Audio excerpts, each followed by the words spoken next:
Call I am not, and I ain't now with Yahweh by Shem El Shai by Shem Harakakodash. I want to give double honors to the apostles and elders of Great Millstone who want to teach well, and hearty shalom to the elect. All right, we have to trust in the Lord always, man. Through all things, through everything that we go through, everything that we've been through, we have a need. We must have a need to trust in the Lord. And for my testimony about this, hey, so I was working at the VA down here in Texas, and I had got fired because of Trump doing all his rearranging of the government and all this stuff. And so I've been without a job for a month and some change, but they just rehired me back, which is cool. But that whole time I was without a job, the Lord provided for me. The Lord provided me money. The Lord provided me opportunities to get work. And the Lord provided me with the same job back, okay? I told the individuals that was around me, hey, you got to trust in the Lord, let the Lord do what he does, and not to worry. And with me not worrying, the Lord provided for me. The Lord provided me money. The Lord provided me my job back. The Lord provided me an opportunity to do better when it comes to studying and reading, even though I did not take full advantage of it. The Lord provided me an opportunity to see something different from what I was seeing every day. In order, and he provided me something different from what I was not able to see every day. What I was able to than what I was seeing every day. But my whole point in that is that the Lord provided for me when I didn't have anything but trust in Him. Okay, so trust in the Lord always, and the word definition for always means at all times, always occurring. Let me get it. It says at all times, on all occasions. That's what always means, and that's how we need to trust the Lord on at all times. So every second of the day, we need to have trust in the Lord. On all occasions, we need to have trust in the Lord. Every second of the day, we need to be trusting in the Lord, okay? Because there's going to be times that come here in the near future, all right, where we may go days without eating, where we may go days without drinking, where we may not have any place to lay our head because of, trials and tribulations, because of Jacob's trouble, or we may get locked up in prison because of this word, all right? And that's just the point, that's what I'm centering this lesson around, being locked up for this word, because that will happen, all right? Persecution will happen. But nonetheless, in those times of persecution, we need to trust in the Lord always, okay? All right? We always need to trust in the Lord, all right? And shalom to whomever may be on the comment board. Yahweh Shem El Shai Barakatah. All right, we always need to trust in the Lord. So this is Revelation chapter 2 and verse 10. It says, fear none of those things which thou shalt suffer. Behold, the devil shall cast some of you into prison, that ye may be tried, and ye shall have tribulation 10 days. But be thou faithful. It's like it doesn't say but. It says, be thou faithful unto death, and I will give thee a crown of life. All right. The Lord is going to provide for us in our lowest state, okay, is what I mean, all right? The Lord's going to provide for us, okay? The Lord's going to give us the things that we need. The Lord's going to give us the things that we have need of. I'm not going to say that we want, but the Lord's going to give us the things that we have need of, all right? That reminds me of something. And this is in Matthew, the 6th chapter.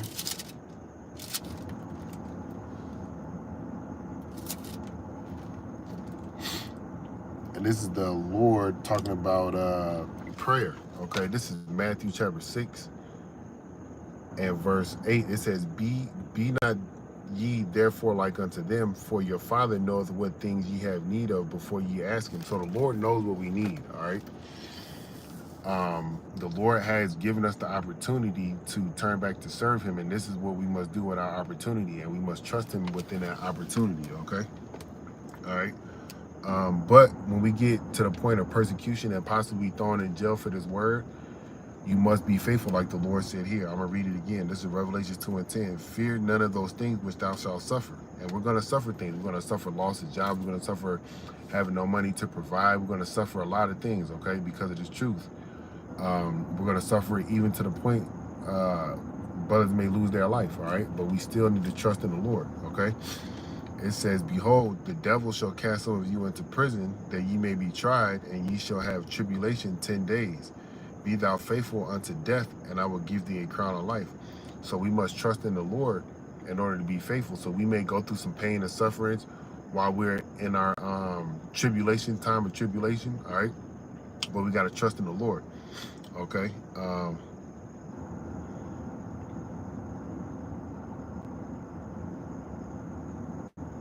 Here in the bottom of my footnotes, it says, they received no condemnation from Hamashiach, but were encouraged to endure suffering faithfully. It says their persecution would be of short duration, 10 days, some related to 10 edicts of anti-Christian persecution from the time of Nero. But it says here, faithful perseverance through trials will bring a crown of life. All right, and that's what we want. We want that crown of life, man, okay? All right? And in order to get that, all right, we're going to have to go through some tribulation, all right? The Lord went through tribulation. He suffered. How are we not going to suffer if our Lord and Savior, Yahweh Shai, suffered, okay? This is Acts chapter 4, chapter, I think it's 4. No, it's 14. This is Acts chapter 14 and verse 22. It says, confirming the souls of the disciples and exhorting them to continue in the faith. And that's what these lessons, myself and brothers, do. We exhort to continue, to have individuals continue in the truth, man, to help them continue, to give them encouragement, to give them encouragement, man. That's what exhortation is, to give encouragement, even though it may not be in a good sense in regards to the tribulation that we may be going through, but we still need encouragement to continue on, right? So it says, exhorting them to continue in the faith, and that we must, through much tribulation, enter into the kingdom of Yahweh. So that time of tribulation, all right, Jacob's trouble, persecution, all right, the time when the MOTB comes out, all right, we need to have that trust in the Lord, all right. And then an example, I'm gonna read with Peter getting locked up. His James, he got killed, man, okay? He got beheaded. And we may see that, and we may think like, hey, the Lord's not going to deliver me, but we can't think that. The Lord is going to deliver us, man, all right? The Lord is going to deliver us. So this is, and my point is saying that we may see somebody, a brother, or, you know, a family member be put to death because of this truth, or because they follow behind us, or because they are family members. You can't get in that mindset of thinking, hey, the Lord's not going to deliver and or save me, all right? The Lord's not going to deliver and or save me because I've seen somebody else be put to death, okay? The Lord can deliver and save whomever whomever whenever he wants. That's why we always got to trust in him. Again, always means at all times, every second of the day, all right, and on all occasions. That's what always means, okay? So it says here, this is Acts chapter 12 and verse 1. It says, now about the time Herod the king stretched forth his hand to vex certain of the church, he killed James, the brother of John, with the sword. And because he saw it pleased the Jews, he proceeded, Salakia, further to take Peter also. Then were the days of unleavened bread. It says here, and when he had apprehended him, he put him in prison and delivered him to 4 Quaternion soldiers, excuse me, to keep him, intending after Easter to bring him forth to the people. Peter therefore was kept in prison, but prayer was made without ceasing of the church unto Yahweh for him. And that's what we also got to do. Another tool that we can use to trust in the Lord is prayer, man. To show the Lord that we trust in him, another tool that we can use is prayer, okay? The scriptures say in 1 Thessalonians 5 and 17, it says, pray without ceasing. All right, and ceasing means stopping. To cease something means to stop. So in order, I'm not going to say in order for you to get your prayers heard, and one way to, you know, get your prayers heard is to continue to pray to the Lord, man, about a certain thing, all right? And the Lord will hear you. Even if it's within his will, he'll help you, or he'll alleviate you from that pain and suffering, or He'll most importantly, he's gonna do his will. All right, but the whole point is to not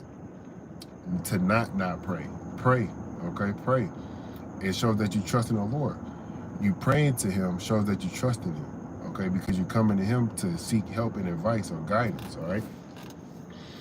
But continuing on, Acts 11:6, it says, and when Herod would have brought him forth the same night, Peter was sleeping between two soldiers, bound with two chains, and the keepers before the door kept the prison. So he was locked in there tight, all right? It says here, and behold, the angel of Yahweh came upon him, and a light shined in the prison, and he smote Peter on the side and raised him up, saying, arise up quickly. And the chains fell off his hands. And the angel said unto him, gird thyself and bind thy sandals. And so he did, and he saith unto him, cast thy garment about thee and follow me.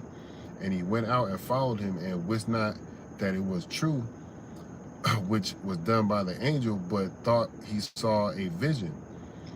And when, it doesn't say and Salakia, it says, when they were past the first and second ward, they came to the iron gate that leadeth unto the city, and which opened to them of his own accord. And they went out and passed on through one street, and forthwith the angel departed from him. And when Peter was come to himself, he said, now I know of a surety that Yahweh hath sent his angel and delivered me out of the hand of Herod, and from all the expectation of the people of the Jews. All right, and the Lord's going to do that for us, man. He's going to deliver us. All right, we're going to have brothers praying for us. Brothers, you're going to be praying for brothers and their family. Brothers and their family are going to be praying for you. The church is going to be praying for the church. Okay, and the Lord's going to do his due diligence. The Lord's going to do his will, and the Lord's will, okay, all right, is for the elect to be delivered. Okay, the Lord's will is for America to be destroyed. The Lord's will, all right, is for us to trust in him. All right, this example with Peter being locked up in prison, all right, is an example of where somebody could go through, where the angel of the Lord could come and get you up out of the prison, open up the cell door that you in. The angel could, you know, put the people in a deep sleep, and allow you to walk past everybody, all the guards and all the other prisoners that's in there. The angel could get rid of your arrest record, make it disappear, and so when you're out and about, nobody won't harass you or say, hey, this man escaped from prison. Anything is possible with the Lord, man. There's nothing too hard for the Lord, man. I know that's in Jeremiah. Let me see. I'm thinking Jeremiah 30. Maybe in 28. Let me see.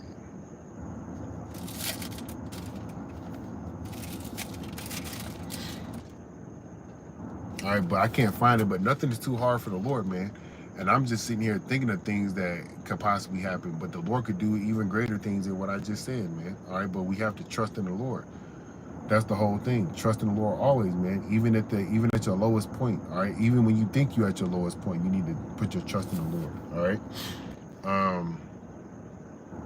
And this book of Acts, the 12th chapter, it shows a form of deliverance, man, out of the hand of your enemies.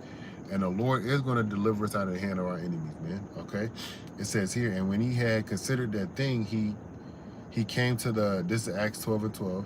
And when he had considered that thing, he came to the house of Mary, the mother of John, whose surname was Mark, where many had gathered together praying. And as Peter knocked at the door of the gate, a damsel came to hearken named Rhonda.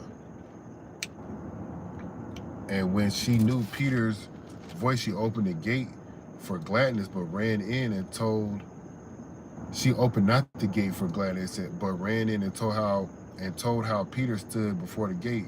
And they said unto her, thou art mad. But she constantly affirmed that it was even so. Then said they, it is his angel. But Peter continued knocking, and when they had opened the door and saw him, they were astonished. This also shows that prayer works, man. Okay. Peter could, verse 17, but he, beckoning unto them with the hand to hold their peace, declared unto them how Yahweh brought him out of the prison. And he said, go show these things unto James and to the brethren. And he departed and went into another place. All right, so we get, let's say if this situation, you know, for persecution, we get put in prison. The Lord can deliver us, and with the Lord delivering us, all right, we can use that testimony as a way to glorify the Lord, all right, because that's what Peter did here. He in 17, he declared unto them how the Lord, Yahweh Shema Shai, had brought him out of the prison with the angel. All right, the Lord's going to deliver you and bring you through your times of trials and tribulations and temptations. All right, and the most important temptation that you're going to need the Lord to overcome is that MOTB. But we got to trust in the Lord, man. All right, we have to trust in the Lord, and remember, there's nothing too heavy for the Lord to do. All right, this is my closing precept. This is Proverbs chapter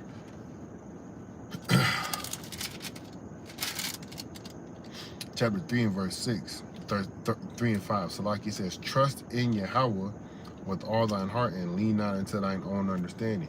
Because our own understanding will have us thinking that the Lord ain't gonna come deliver us because we see something bad happen to somebody else, or we just sitting here and nothing is happening on our behalf. But we need to trust in the Lord in all instances, man. Always trust in the Lord. Okay, all right. Just especially with the the example where I had earlier, where I wasn't working, didn't have any money coming in, but the Lord provided for me. All right, and I was able to pay my bills throughout the month without having no job, and the Lord gave me back my job, man.